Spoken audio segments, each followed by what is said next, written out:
We made $2.31 million helping business owners and personal brands go viral in my short form content agency. My name is Ryan McGinn. Welcome to A Week in My Life. So we're at the airport right now. We're getting ready to head to Las Vegas. Tomorrow we're going to be filming with Ryan Pineda, as well as I'm going to stop by a friend's. He just opened a brand new podcast studio in Las Vegas. It's supposedly doing very well. He's going to give me the ins and outs of it, so follow along. So we're just here at Ryan Pineda's podcast studio, a little behind the scenes. Apparently this table is like custom made and very expensive. Got multicam setup, got a slider over here, got a camera pointed at this guest here. 2 mics that swing out, 1 camera pointing at him here, and then we have a wide shot here. Looks like they're all Sony A7. Behind you we got the infinity wall. It's a little dirty, probably needs to repaint it, but this is great if I want to do an outfit pick. I'm Austin. I'm Ryan Pineda's videographer. So I started when I was 15. I've been working for Ryan for about a year and a half now. How'd you get a job at 15? I started serving at this church with the producer Justin, and we were both really into videography. And I kept bugging him about it, and I was like, hey, let me shoot this weird pineapple head dude. Eventually they needed a vlog camera. I took it. I'm Ryan's assistant. What's the weirdest thing Ryan's had you go get? Weirdest thing for me was taking his 2 watches one time to the wind. I'm just walking with 2 watches that cost more than my first house probably. What's a misconception people have about Ryan Pineda? I think the biggest misconception probably is, and I fell into that first when I got my real estate license out here in Vegas. I saw him on TV, I saw the ads, it's like, I don't know about this guy, but when you get to know him, he's actually pretty simple, pretty laid back. It's a cult. It is a cult. It's a cult where everyone jerks each other off. I'm a part of this cult. You're talking I wanted shit. to make this a story. CrossFit is not a cult. It's a group of energetic individuals who share the same interests.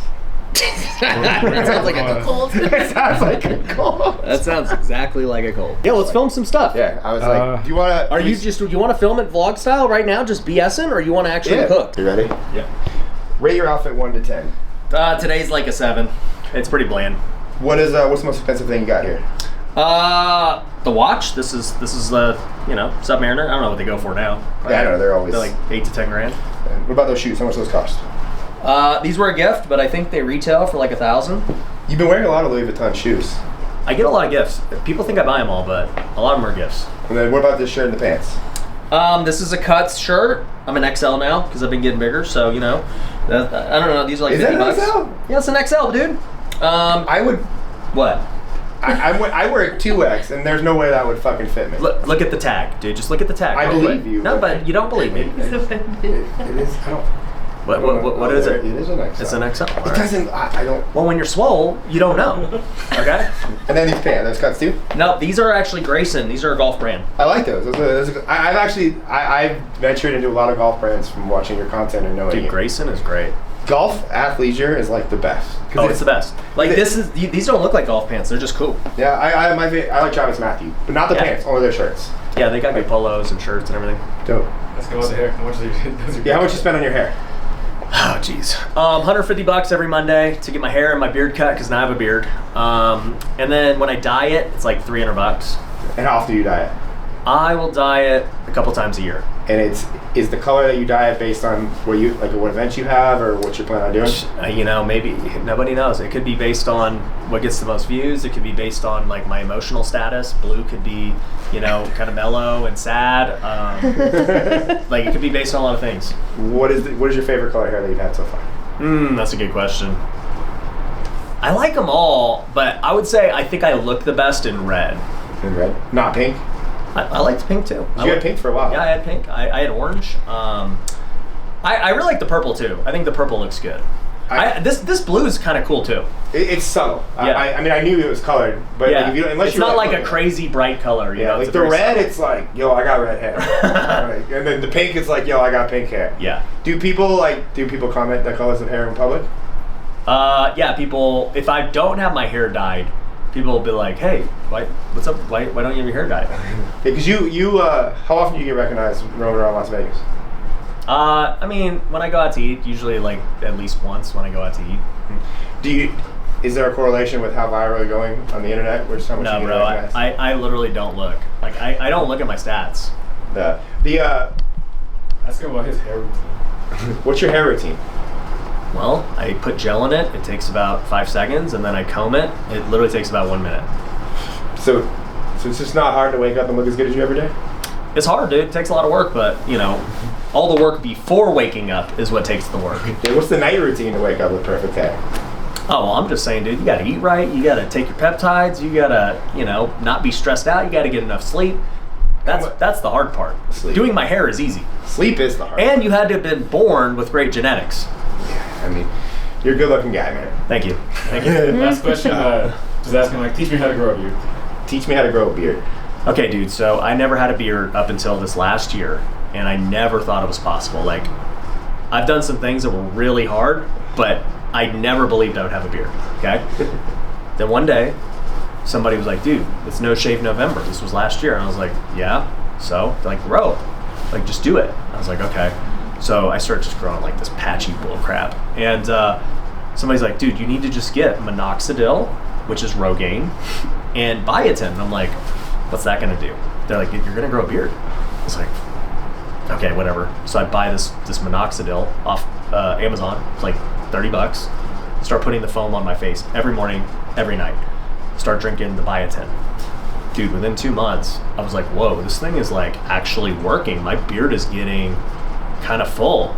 And then I was like, I actually need my barber to start lining me up now. This is a new problem. And yeah, dude, within a couple of months. How long have you been doing? Do you still do it now, or how long have you been doing it for? The beard or the lineup? Well, no, the Rogaine and the Oh, you know what's funny is I only did it for one treatment. It took like 3 months, and then I was done for a year. And then I was like, I'm gonna just kind of maybe do it once a year just to maybe maintain it. And so I am actually doing it again right now. Nice. And why did you want a beard so bad? It was like that one thing in my life I couldn't have. It's like I can go work hard and do some other things, but like genetics are genetics. It's like I can't be 6'5". Like it just is what it is. And I thought a beard was kind of like that. That's cool. So let's do that. That was a fun video. That's gonna do well. Those are fun. It's 9 a.m. in Las Vegas, heading to the Strip CrossFit. I travel to Vegas a lot, and it's my favorite CrossFit to go while here. Yeah. We're at Galindo Media HQ. We just finished the build out, a few weeks ago. Got a new studio, gym. Josh, wanna come up here? He's vlogging. What's up, brother? How we doing? Yeah, we're this was the expansion. We outgrew our previous space, and there's a lot of story behind all of how we built this. This actually, all this glass that you see, these doors, they came from an old 24-hour fitness. So they were closing down. How'd you get those? I was at a charity event. The charity actually bought the building and was gonna gut it out to the exterior studs. And I'm sitting there like, hearing the speech, but then my eye just starts wandering. I start looking around. I'm like, I could use all this, because it was an emptied out 24-hour fitness. So I went over and I said, hey, can I give you guys $1,000 and let my guy come in here and sawzall all this out of the wall? So this was the old pool, indoor pool. How much did you pay for that?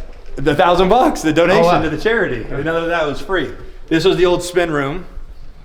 So. And you got a gym here. Yeah. Is that Zeddy? You know Zeddy, right? Yeah, you know Zeddy.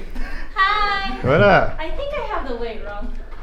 This is a glass. We'll get that in the vlog.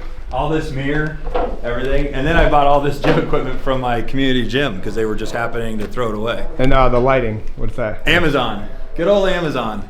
Really inexpensive, easy to put together.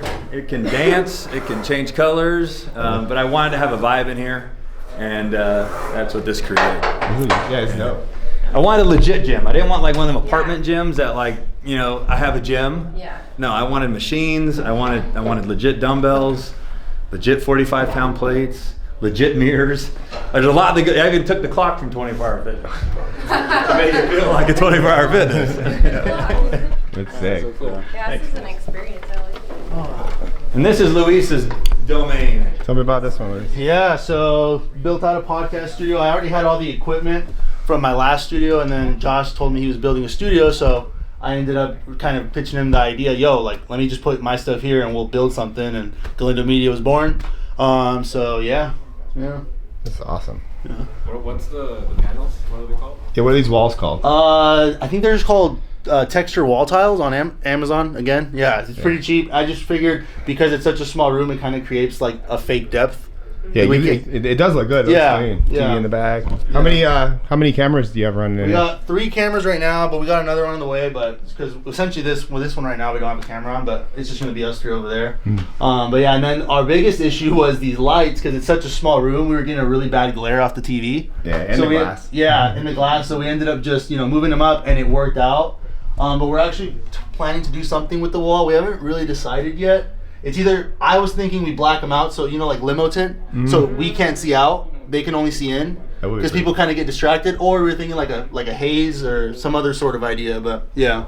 You tell us if you're distracted during the podcast. I'm just used to being watched. I'm probably the worst person to ask about that. Well, that's to me, it's cool. You walk up and you Yeah, don't. live wire or blue wire? I did the one at the Win, and it was like, people would just stop and stare at you. Yeah. But that one was like, for whatever reason, it was hot as fuck inside. Yeah. Like I think it's all the lights. I literally probably 15 minutes into the podcast, it was Chris Van Vliet's, and I was like, are you not hot? Like, I'm like sweating. He's like, bro, I'm dying too. Yeah. And I'm not even nervous. How much does this make though? Like, how much? I know you said you shared some numbers. Like, what does this podcast studio make? I mean, we've only been open a couple months, but I mean, revs probably like $15K a month. Per month? That's total clients right now. And if you had to guess, how long do you have to make that before it pays itself back and that's profit? It's so it's kind of paid itself back in a way, because I mean, I had all the equipment already on accident from my old studio, because I initially built the studio for fun to have my own podcast. Yeah. And then I like kind of what you're saying. I stopped filming. I just got lazy, and then I was like, how do I make money from this? I ended up renting it out. And then I actually shut. You know, I was the e-com guy. Yeah. So I got out of that game because I was essentially Amazon changed the rules. Long story short, I was looking for my next game, and I was like, well, I already have the shit. Let me just figure this out. And then we bumped heads somewhere, and then that's how it was born. So like, pretty much like our thing was he provides the location, I provided the stuff, and then so really there is no break even for me. I already had the stuff. Like mentally I'm at zero, but really it's like 15 to 25K. That's cool. Yeah, in equipment that you have, but assuming that he donated that, and assuming that I donated the space and whatever my role is in the company, which is quite interesting after this podcast. But we both wrote a check for $1,500 to start this thing. Wow. Yeah. And that, I mean, so it's doing about 15,000 a month. Are you running any ads for that, or is it word of mouth? Word of mouth. A lot of it is word of mouth, because we have I feel I have a pretty strong brand in town. Yeah, you got a decent. And I'm always out socializing and networking and talking to people, and then my Instagram kind of popped up out of nowhere in the eyes of my sphere of influence. They're like, holy cow, your content's great, and then that's my moment to go, well, if you're looking to do the same thing, go into media. It's the best way. This is what I do. Right. Very easy to sell that. So no marketing expenses, nothing. I've built all my businesses without marketing expenses. The Glenwood Group Real Estate ran for 7 years, and my flipping business and my consulting business and my rental, all of my other businesses, and I didn't spend $1 on marketing. Outside of like a $45 sticker on the side of my car, or a $45 real estate sign, or a $28 hat, or like no substantial. Yeah, very low investment. Yeah, I just always believed if I build a great product, it'll sell itself, and I heard that in you with what you were saying. Your product is so good, you don't have to market it. Yeah, they want to work with you. We try to make it as best as it can be. Well, and that's always the they're always response. Evolving and but that's the response that's backed with humility, and it's great that you come from that space. But the reality still is that your product is so superior that people are coming to you, and that's always been my MO, and I hope that we can create that here. No, I think I mean just for people like this. I mean, what is this like? How many square feet is this? What, 15 by 11? 15 by 11, and I mean, I'm gonna guess. There's probably $20,000 in equipment. Like that's what Louise cameras. says. Yeah. So there's like 3 cameras. You have I don't know whether IKEA chairs. Yep. A couple $100 each. Yep. Mics. A couple $100 each. Big TV, which if you bought it in Black Friday, probably got a really good deal. Yeah. Like the walls, it's a very I think it's a really good investment. I think a podcast studio is like a really a quick way to make 6 figures. I think it'd be pretty easy to take with a small initial investment. Maybe you get a small loan from a friend or something like $20K, and find yourself a room somewhere. And turn it into something. So no, I'm inspired. We're gonna make one. Dope. Thanks, man. Dope. Well, thanks for having me on, guys. How much money does the bounce house company make? Depends on the month. Hey, 20K a month. I got 5 kids. Figured, I might as well get some bounce houses, and then I have them. The kids could play on them. I rent them out. I never knew it was going to be 20K a month, though, honestly. How many bounce houses do you have? Right now, I got about 50. How much does that cost to get 50 bounce houses? I average about $1,500 a piece. Did you have to get a loan for that? I got one investor, and then the rest I did myself. I figured it out. How long have you known me? I don't know, 10 years. There you go, Chan. I got 9 points. How do you like golf, Chan? Cam, your turn. It's like a middle, in the middle? Middle. Okay. What's it like having such a cool dad? Good.